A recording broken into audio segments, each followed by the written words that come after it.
You know what makes me smile about you lot? You lot's out there celebrating Bill Cosby's freedom, right?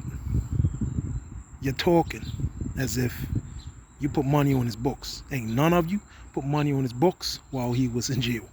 Not one of you. Not one of you went to that prison to visit him whilst he was in prison. So you're here celebrating to make it appear as if you've been supporting him when it's just an image. See, a lot of you lot out here faking defunct. You're out there faking defunct, acting like you've been supportive of this man all this time. No, you haven't. Cut it out. It's trending. His name's popular anyway, and his name is trending right now. So you're gonna talk about Bill Cosby to get views, and attention from people. That's all. That's the reason why you're doing it. There is no other reason why most of you are doing it.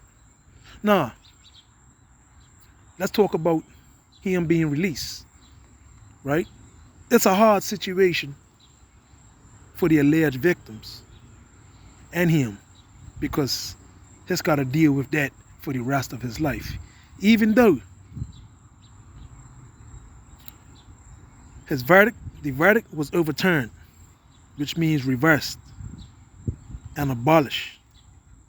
So what they're saying is that he's innocent if the verdict has been reversed. Some people are saying, well, he hasn't been exonerated. He has been exonerated. The decision was overturned, which means it's reversed and abolished. Right? And here's another situation. One of the victims, they had a non-prosecutions agreement, whereas they agreed not to testify. They agreed not to proceed with their case. See, we got to look at this whole situation from a balanced perspective. I'm not saying he's guilty or innocent, because either way, it's trauma on both sides. Trauma for the alleged victims and trauma for him if he's been accused of all these acts and is innocent of all these acts.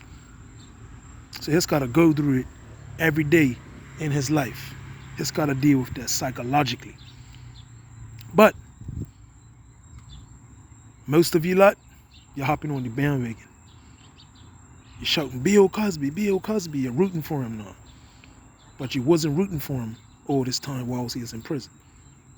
I heard a lot of you, I knew you was innocent all this time.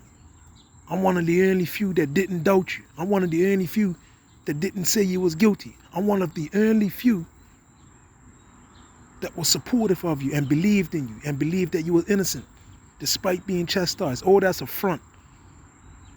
That's what most of you are doing. You're fronting when you talk like that. I'm calling it out because it's not genuine.